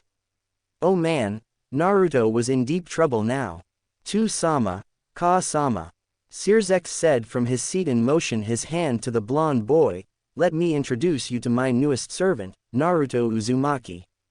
Both parents didn't seem so surprised about the news. Naruto guessed maybe Sirzex had told them beforehand that he was going to make Naruto his servant by using his devil's pieces. "Naruto, a pleasure to meet you. My name is Joseph Gremory, current head of the Gremory clan." Rias' father stood up and Naruto quickly did the same. Both of them shook each other's hand with a smile on their face. "Me too, Gremory-sama. A pleasure to meet you Naruto-san. My name is Venelana Gremory." Venelana stood up and said to Naruto and offered her hand to him. He just shook it like with Lord Gremory, making his wife smiled a little and gaining a chuckle from Sirzex. Why? Lee said out loud. He couldn't understand why the lady of Gremory clan smiled and also gained a chuckle from Sirzex when Naruto shook her hands like that. "You see Lee-kun," Tenten explained to her teammates, "when a lady offer you her hand, you should kiss it, not shake her hand like normal." "Oh, so that why? The pleasure is mine, Venelana-sama." When Grafia finally finished her duties, she came and stood behind Sirzex as usual. The servant began to put dinner on the table and Naruto could feel that he was really hungry and wanted nothing more than dig in and eat his food. But this was a high-class dinner, so he guessed he had to act like someone had proper manners. It's still hard to believe that Naruto have manner when he was eating. Iruka chuckled alongside with Jiraiya, Ebisu and Kakashi, the ones that had eaten ramen with him before. When everybody began to eat their food, Naruto tried to eat as slow as he could. He could feel 2 sets of eyes looking at him directly and knew exactly who they belongs to. Grafia and Venelana, no doubt about it. "So, Naruto-san, can you tell us more about yourself?" Venelana broke the silence. "Yeah, Venelana-sama."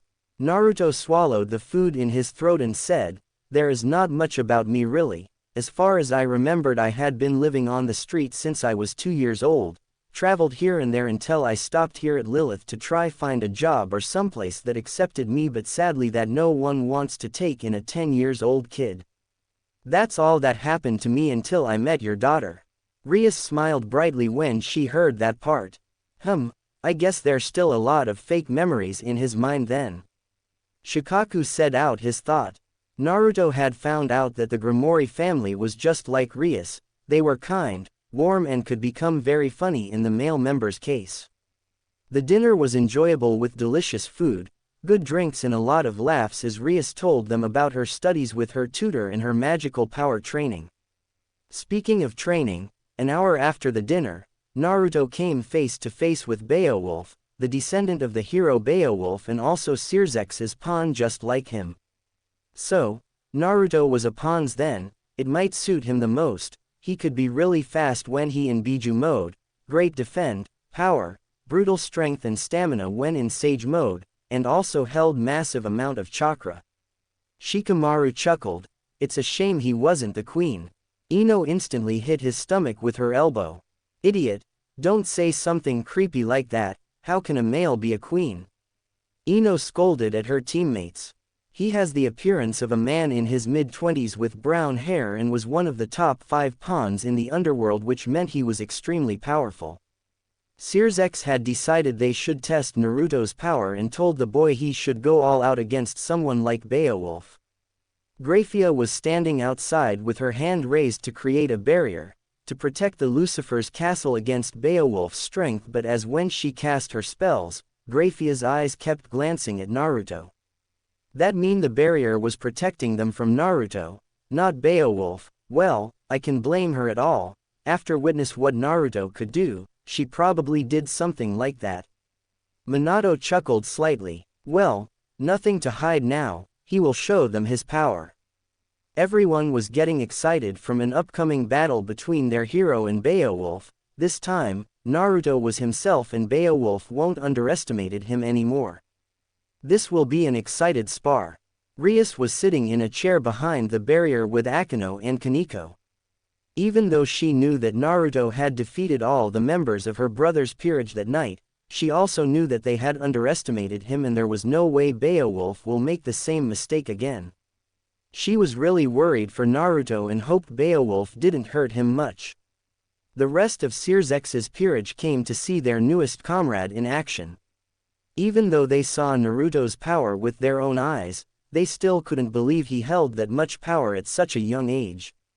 McGregor had done some research about humans who could use senjutsu and found out Naruto was what ancient humans called sage. Now, if you two ready, then begin.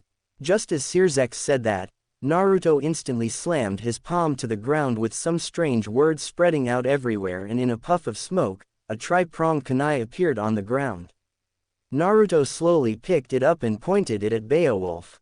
Yes, Minato yelled in excitement. He even stood up and put his hand on the air.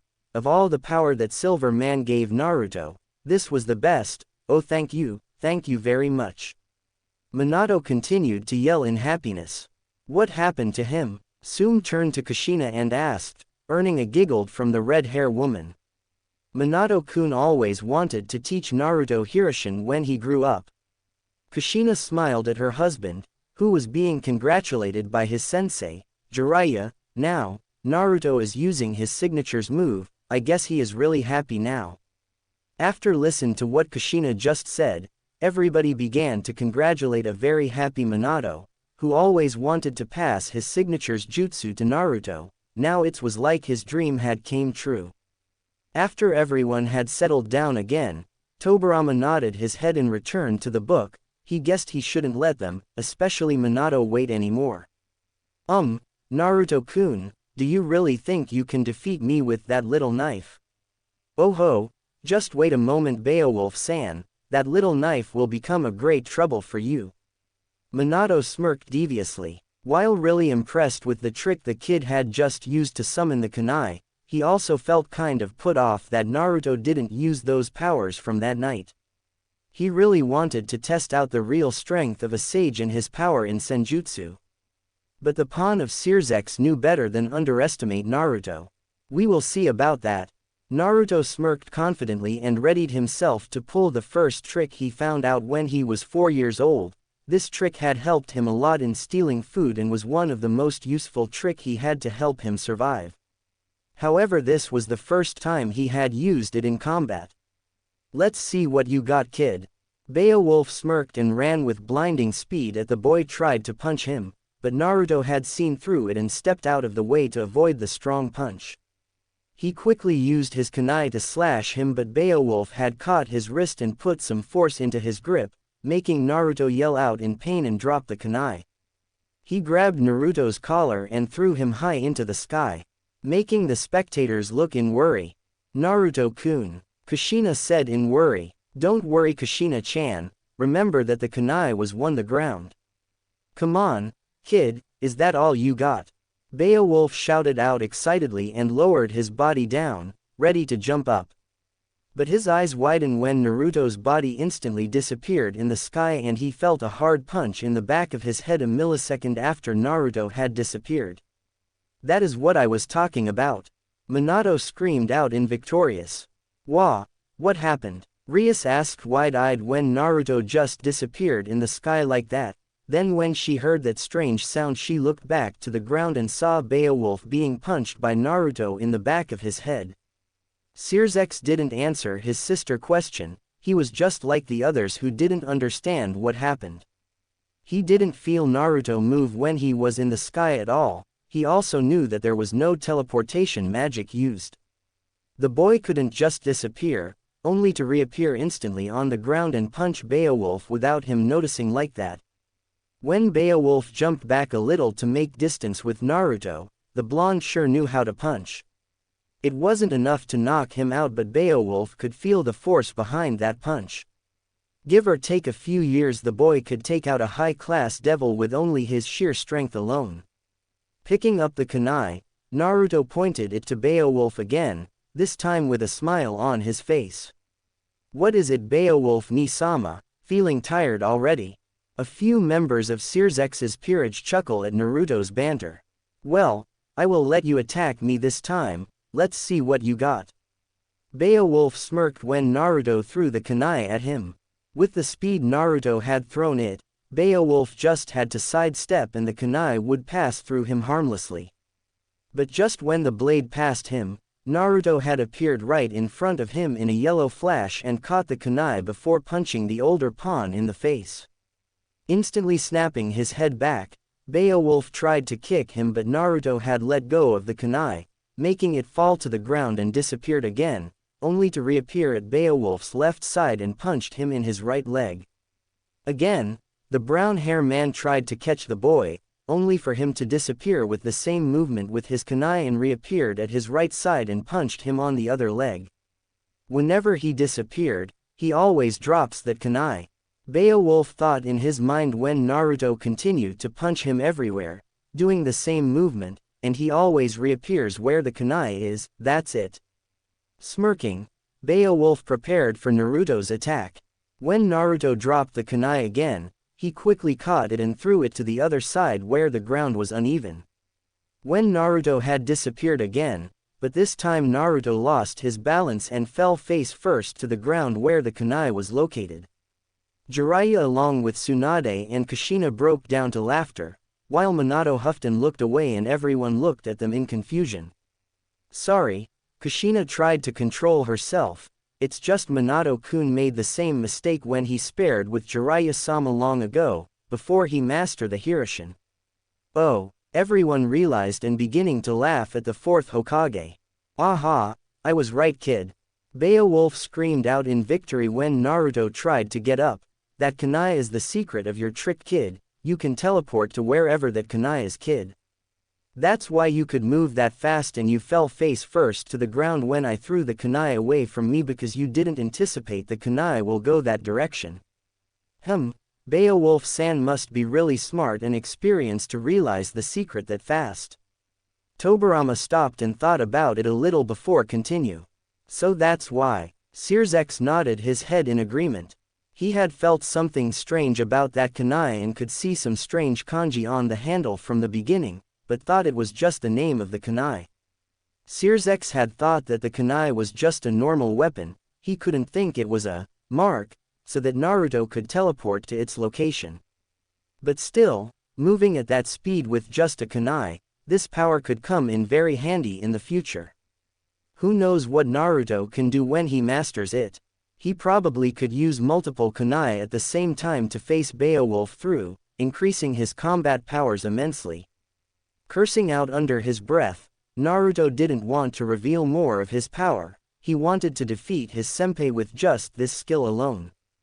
Smirking evilly, Naruto began to put his hand to the ground again. Ah, I know what he was going to do now. Hey Beowulf ni-sama, Naruto asked, his evil smirk beginning to widen, you want me to defeat you or humiliate you? What did you say, Naruto-kun? Beowulf asked back, I couldn't hear you. Then so be it. Naruto finished and put his energy into his palm. The marks appeared on the ground again, and in a puff of smoke, in front of Naruto was dozens of the same kunai. He picked all the kunai up and smirked. The prankster is back, Kiba screamed out in excitement. Oh man, I missed that Naruto. Iruka chuckled slightly, remembered all the time he chased Naruto because of all the pranks he pulled on other people to gain their attention. Wait, Naruto-kun. Beowulf paled immediately. With that much kunai, he wouldn't be able to predict where Naruto would teleport to. Plus with the smirk on his face, he felt the kid had some evil plan in his head. I was just joking. Hey, no need to get angry, it was just a joke. Yes, a joke. On the sidelines, Sears X was thinking, never mind. Too late. Naruto smirked and two puffs of smoke appeared beside him to reveal two exact copies of Naruto standing there with the same smirk on their faces.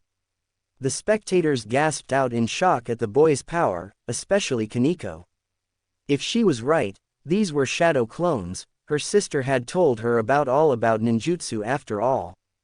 Let's do it, boys. Yeah, boss. The clones screamed out and began to throw the kunais everywhere alongside the real Naruto.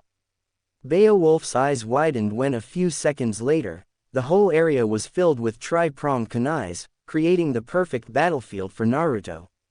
The clones disappeared and Naruto held his own kunai tightly in his hand and said out seriously. Let's the game begin. Minato said out, finally sealed the fate of Beowulf.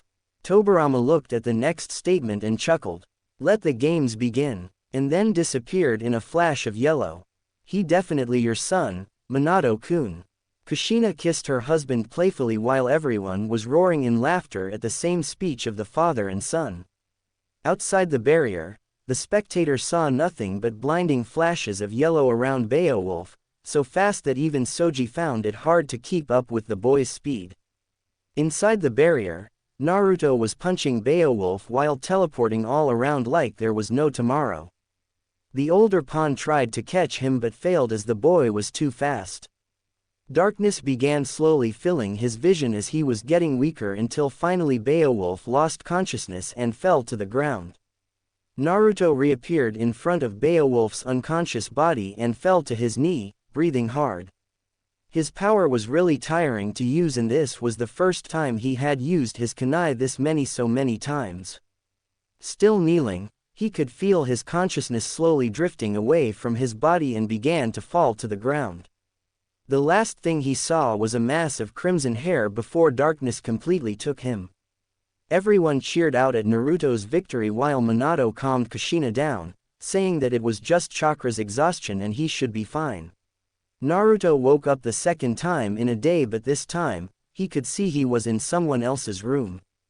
The room was really girly with pink all over the place. There were a lot of teddy bear and all kinds of stuffed animals. In the middle of the room was a flat-screen TV and DVD player. Next to the TV was a large bookcase filled with books, which by the look of it were manga books. Yufufu, Naruto, you lucky bastard.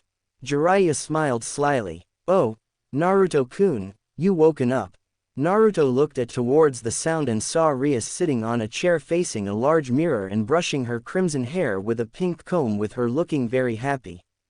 Rias-chan, why am I in your room?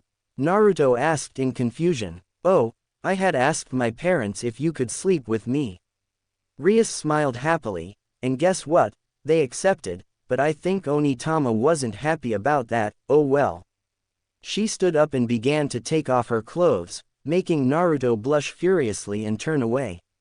Everyone didn't know they should feel jealous or sorry for Naruto, they just said they're silent while blood was flowing down Jiraiya's nose.